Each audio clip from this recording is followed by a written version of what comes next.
1. Welcome to How the Grinch Stole Christmas by Dr. Seuss. I'm going to read this book while playing with some stuffed animals. We have the Grinch, our Who's, and the Max that, unfortunately, it's a little hard. So, every Who down in Whoville liked Christmas a lot. Yay! Christmas is here! But the Grinch, who lived just north of Whoville, did not. The Grinch hated Christmas, the whole Christmas season. Now please don't ask why. No one quite knows the reason. It could be perhaps that his head wasn't screwed on right, or it could be that his head was too tight. But I think that his heart was 2 sizes too small.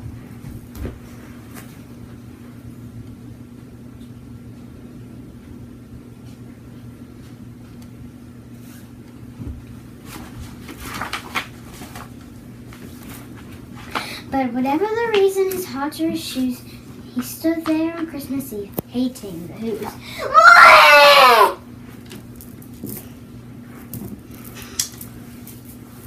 Staring down from his cave with a sour, grinchy frown at the warm, lighted windows below in their town. For he knew every Who down in Whoville beneath was busy now, hanging a mistletoe wreath. I hate those Who's!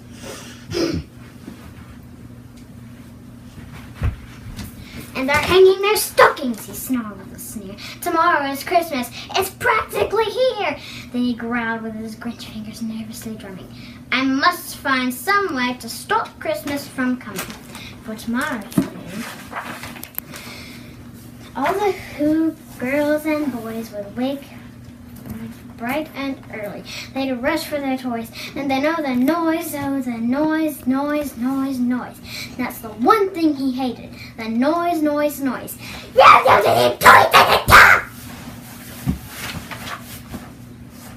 Then the Who's, young and old, would sit down to a feast, and they'd feast, and they'd feast, and they'd feast. They would feast on Who pudding and rare Who roast beast, which was something the Grinch couldn't stand in the least.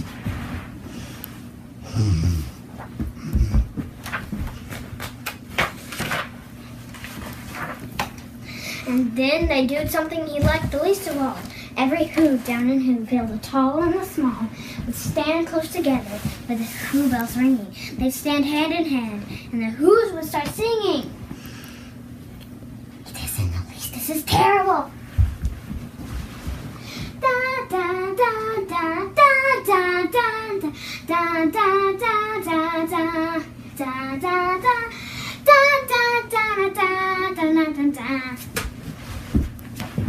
But Christmas is practically here, that's why I still hate it!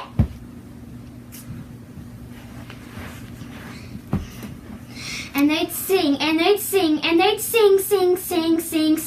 And the more the Grinch thought of this Who Christmas sing, the more the Grinch thought, I must stop this whole thing. Why, for 53 years I've put up with it now. I must stop Christmas from coming. But how? Then he got an idea, an awful idea. The Grinch got a wonderful, awful idea.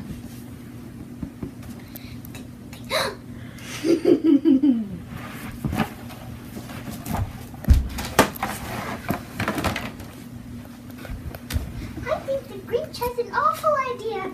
Yeah, what do we do? Cindy-Lou-Hoo! I think the Grinch has a bad plan to destroy Christmas.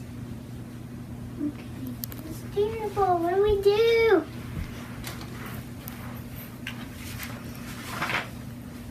I know just what to do. The Grinch laughed in his throat, and he made a quick Santa Claus hat and a coat. He chuckled and clucked. What a great Grinch, he'd shriek. With his coat and his hat, I look just like Santa. All I need is a reindeer. The Grinch looked around. But since reindeer are scarce, there was none to be found. Did that stop the old Grinch? No. The Grinch simply said, if I can't find a reindeer, I'll make one instead. So he called his dog Max, and he took some red thread, and he tied a big hole around the top of his head. Get what? Dun, dun, dun, dun, dun, dun. How do you like this, Max? It's kind of itchy. Shh! We're going sleighing.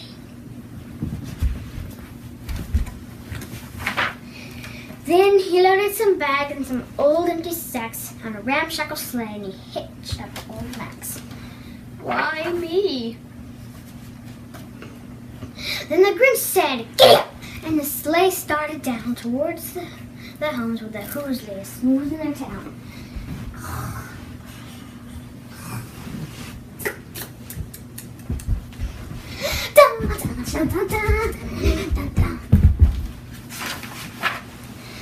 All their windows were dark. Quiet snow filled the air.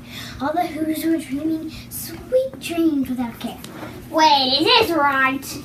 Oh yeah, it is. Then he came to the first little house on the square. This is stop number 1, the old Grinch, Santa Claus hissed. He climbed to the roof, empty bags in his fist. Then he slid down to the chimney, a rather tight pitch, but if Santa could do it, so could the Grinch. He got stuck only for once, for a moment or two, then he stuck his head out of the fireplace, flew, where the little Who's stockings all hung in a row. These stockings, he grinned, are the first things to go.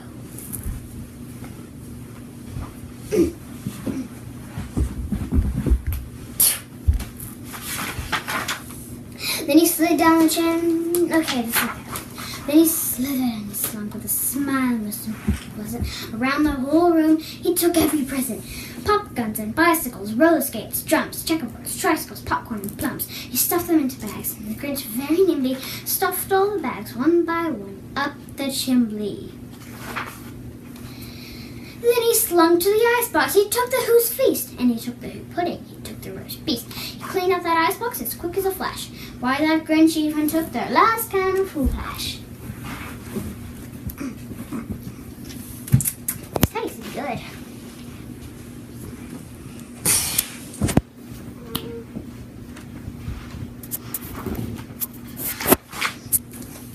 They stuffed all the food up the chimney with glee. And now, grinned the Grinch, I will stuff up the tree. The Grinch grabbed the tree and he started to shove when a small little sound like a coo of a dove. He turned around fast and he saw a small Who, Cindy Lou who was no more than 2.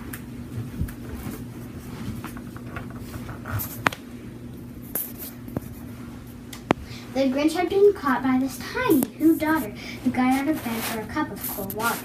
She stared at the Grinch and said, "Santa Claus, why? Why are you taking our Christmas tree? Why?" But you know that old Grinch was so smart and so quick. He thought of a lie. "Why, my sweet little tot," the fake Santa Claus lied, "there's a light on this tree that won't light up on one side. So I'm taking it home to my workshop, my dear. I'll fix it up there, then I'll bring it back here." And his fib fooled the child, and he patted her head. Then he got her a drink and sent her to bed.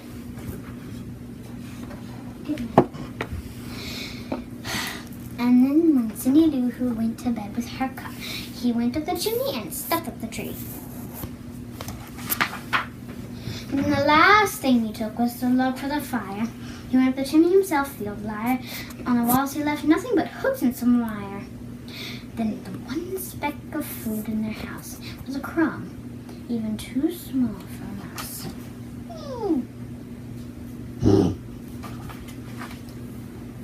Then he did the same thing to the other Who's houses, leaving much too small crumbs for the other Who's houses.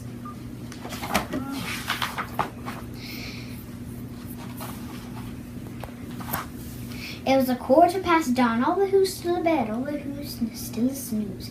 When he packed up his sled, he packed up with their presents, the ribbons, the wrappings, the tags, and the tinsel, and the trimmings. The trappings. 3,000 feet up the side of Mount Crumpet, he rode with his load to the tip-top to dump it. "Pooh-pooh to the Who's," he Grinch itchily humming. "They're just waking up. I know what they'll do." Their mouths will hang open a minute or two, then the Who is down and Whoville will cry, boo-hoo-hoo.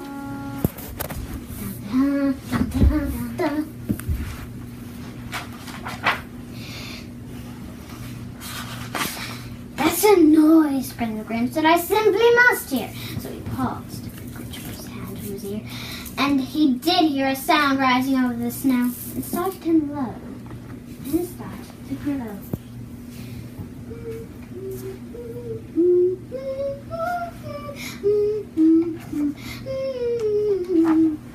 But the sound wasn't sad, it actually sounded merry. It couldn't be so, but it was merry. Very! He stared down at Whoville with the Grinch popped his eyes. Then he shook. What he saw was a shocking surprise. Every Who down in Whoville, the tall and the small, was singing without any presents at all. It hadn't stopped Christmas from coming. It came! Somehow or the other, it came just the same.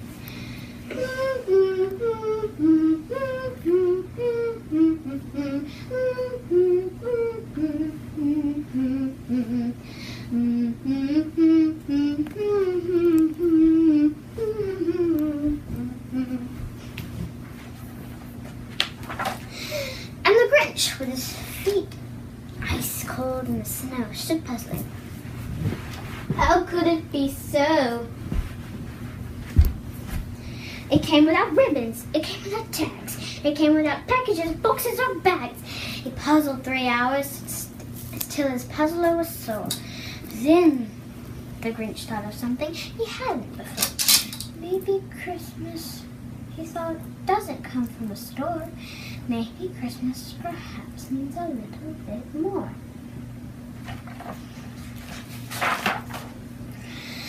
And what happened then? Well, in Whoville, they say that the Grinch's small heart grew 3 sizes that day. The minute his heart didn't feel quite so tight, he whizzed with his load through the bright morning light. He brought back the toys and the food and the feast. Dun, dun, dun, dun, dun, dun, dun, dun, dun. Hi, Who's, here's your stuff back. And he, the Grinch, carved the roast beast. The